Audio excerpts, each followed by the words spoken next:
Alright guys, welcome to the Mountain Man Initiative today. We're taking the initiative as our business. Today I'm going to teach you how to convert your old school R12 system to 134A and how we actually take all this apart, clean it, flush it, restore, rebuild, the whole nine today. So that's what we're going to do. So I want to take a note here before I continue and say anything else. I have filmed some of this previously. Some of the footage didn't come out the way I liked it, and some I did. So some of the footage I do really like. I do sound a little bit tired, which I'm sorry for because I filmed it very early in the morning to me because I didn't sleep well that night. So sorry for the lack of enthusiasm and energy on that. Just want to get that out of the way. Two, another thing I want to disclaim, I am going to put a diagram here and run y'all through it. Know when I go through this diagram, it's going to be counterclockwise is the flow of the refrigerant and all that stuff. Now, when I show you the clip from a week ago, it's actually counterclockwise is how I just break it down. That was the just easiest way for me to just go physically into it. Just make sure you know that distinguishment. Without further ado, let me actually go ahead and show that previous footage on how to yank all this apart, and then I'm going to show you footage on actually just how to flush the lines with brake cleaner. Acetone, alcohol, all works. It doesn't matter. Also note that this compressor is busted, so there's going to be a part 2 video that's going to come out, and when I come out I'm going to have a new one of these compressors. I'm going to show you how to install it and put oil in it and rebolt it back all together, so that way you're ready for refrigerant and all that stuff. Now also I will state I will not be doing a video on how to put Freon in the system. I'm not that skilled, I'm not certified, and I don't want to do that and miscommunicate or do something wrong and da-da-da-da-da. Other than that, guys, welcome and enjoy the ride. Alright guys, now we're inside. Now I can show you this diagram. This actually came out of, my FSM, my field service manual for y'all. So y'all can get oriented. We got right here the front of vehicle, back of vehicle, driver's side, and passenger side, so you can get yourself oriented. So right here's your condenser. Right here is your AC clutch and compressor, which is on the engine, your evaporator core, the back of the truck, high pressure relief valve, and filter dryer, which is off to the passenger side fender. Since we're oriented now, I can tell you what's going on here. So our compressor, compresses the gas, your Freon, and all that fun stuff. This is your low pressure line or cold line, which is represented by this blue. It goes through like so in a counterclockwise motion, which is this way, and then back this way. And it's going to hit your damping pressure cycling switch, which basically tells the compressor turn off and on so it doesn't break down, and it maintains the optimal line pressures, and also to keep your system cool. And so this is where the evaporator core is in your truck, where it goes from this blue to this red, which will represent heat, and that heat's going to come through this line back through your expansion valve, go through here like so, all the way to your filter dryer to get dried, make sure there's no water or moisture in the line, then come back to the condenser, which is going to drop all this off, and then in return start cooling it back down to the blue. And then that blue is still going to be kind of warm if you were to fill your line. It's going to still feel hot like the red though, but that's what it's doing, and it's going to re-get compressed and go back through the system like such. Now if we go ahead and clear all this paint out or color, you can see these little stars. All these little stars are potential leak points on here. If you got a leak, seals, O-rings, whatnot. So that's something to pay attention as well.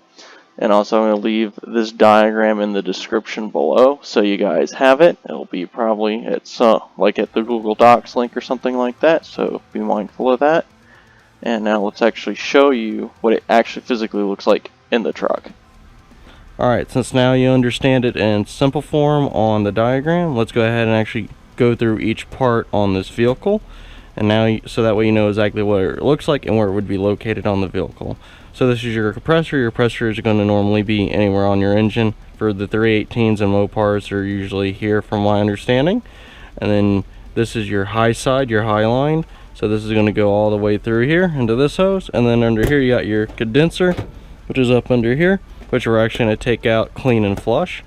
And then you run your line to your receiver dash dryer, because it's supposed to dry it and make sure there's no moisture and all that fun stuff in.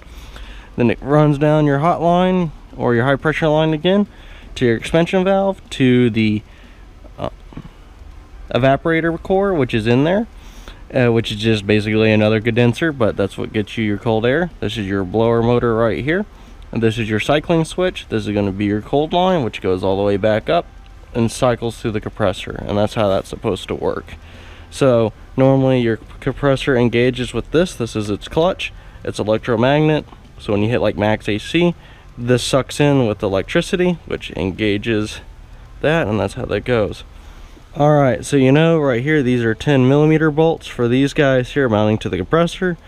That's a 13, that's a, no, yeah, 13, 13, 13, and I think the one in the back there is a 13 or 14. Don't quote me on that, but we're going to get to it. So let's go ahead and grab our 10mm and get to going.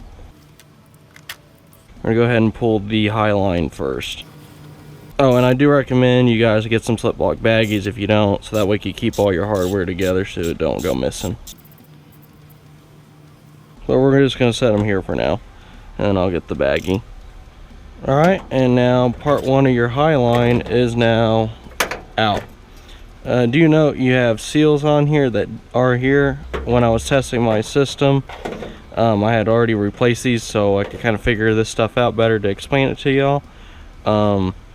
You might have to take a knife or a X-Acto knife or something and actually physically peel these off, because when I originally had them on here, they were flat, man. They were absolutely roached. So do know that. Yep, it is a 13. I know, before I go ahead and disconnect this. It's just a little connector. There we go. We'll just set that like that for right now. And then we got to get those other 10s and we'll be good to go on this half. Alright, now the remainder of the high and low line is now done. We'll just set that here. And now we're going to get that expansion block off, and it takes a Allen key. So give me a second to remind myself which one it is. Alright, the best one I have that fits is a 5/32, so that's what we're going to use. Alright, now our block is out, our expansion valve, so that's going to sit there with that. And now what I'm going to do is get some brake clean. I'm just going to hose this and cork it and tape it up, because I still got to daily this. This is what I daily, and so I don't want anything getting in there, and same for up here on this. So I'm going to go ahead and clean those surfaces and get them taken care of. Before I forget, whatever you do not throw this cover away. It's actually quite important. It actually helps cool your engine by funneling the air more, so don't do that. It's important. But you have a couple of Christmas trees here that you're probably going to trash. That's okay. Just, you can go get those at your local auto parts store. They have a gazillion of them. Just be sure to try to get one in good condition, so you can match it. So let's go ahead and yank this plastic piece off. Alright, cool. We got our plastic cover piece off. So save that to the side. And now this is what I was talking about, your condenser. This is what is the heat exchange from that takes the hot air out of the vehicle and makes cold air. So we're going to go ahead and yank this out. It's held in place by four 11mm bolts on the side, which is this one, this one, this one, and that one. So they're offset of the radiator. So that's what we're going to yank out now. Okay, now be careful when you yank this guy out of here. You don't want to mess it up.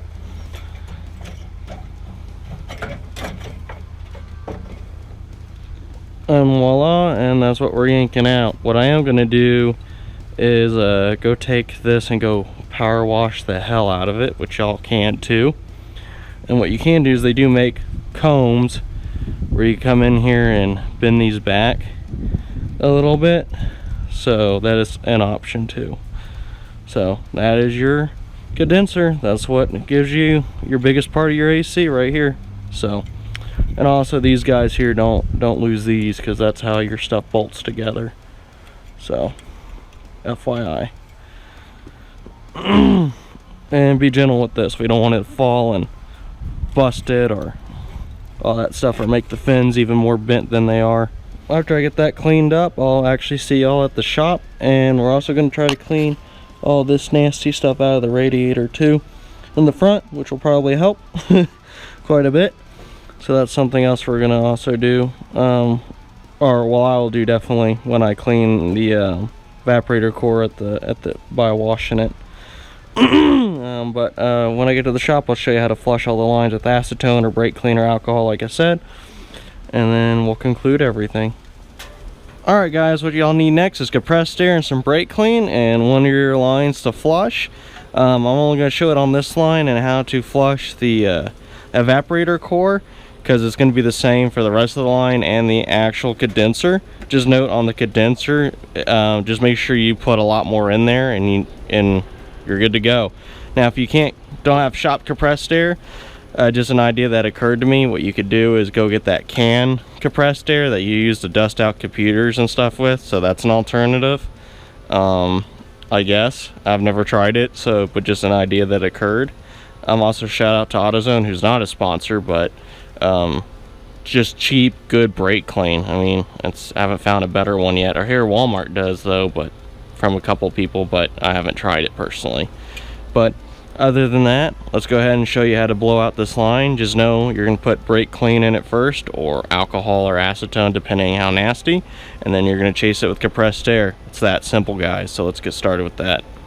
Alright guys, just so you know, when you got your line here, you're going to pick an end that makes the most sense to flush it. I like to go back and forth, so do it one way and do it the other a couple times. This does and can get pretty nasty, so I do recommend probably doing it over a trash can, but I also know that these lines are clean since I told you I messed up on some previous footage. So I'm just going to demonstrate with this. Once you got your line set down and your brake clean in hand, go ahead and take the straw off of it. I like using the straw for this. It's a little better. It's okay if it's a bit bendy. Go ahead and put your straw right in it. Take this and go ahead and get in a position where you could do this and just spray a bunch of brake clean up in there. And when you got that in there, grab your compressed air and chase it out. And what you want to do is you just want to do this several times like I'm showing, so that way you could get it all nice and clean. You want to do it until it runs clear. If it's not running clear, there's a problem.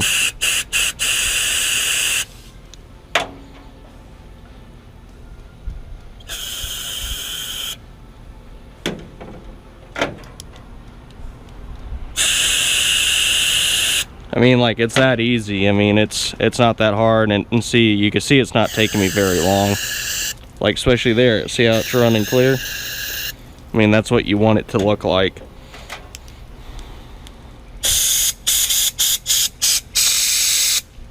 That easy. Now let's do that evaporator core, because it's a little bit more tricky, and then what happens is you got all those kinks in it, so you have to put a little bit in it, let it kind of run down, put a little bit in it and let it run down, and then you could take your compressed air and blow it out. Alright guys, once y'all get situated over here for your evaporator core, just note, try not to do this in a hot engine bay, or at least with the intake manifold or intake exhaust manifold scalding hot, because you know all these chemicals have a low flash point, meaning they catch on fire or go kaboom, hell of a lot easier, so do note that. Now we got to get these out of our way because I'm fighting with them, or we're going to be fighting with them, and so all it takes is that, and this wiring and vacuum line harness is pretty much out of the way. Just don't break your vacuum lines because they're pretty important. So just kind of tuck them out of the way where they're nice and happy. Go ahead and uncork your deal, or untape it if you had taped it previously. Go ahead and take your good old brake cleaner, and we're gonna go ahead and use the straw and find a way to get it up in there like so.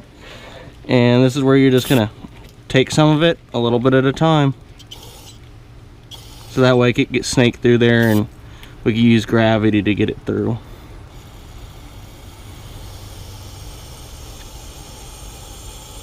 Or a nice consistent slow deal like this works.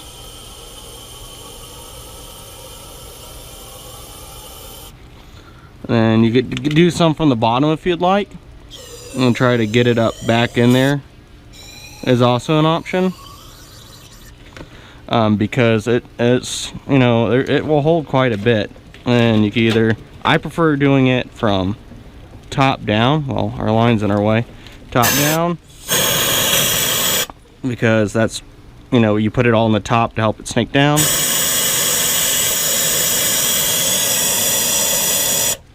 Yeah, you can see we're getting it to run out now, which is good, but this is, you know, this is going to take you a couple minutes. You know, it's not like the lines, it's going to take you a minute to get it clean.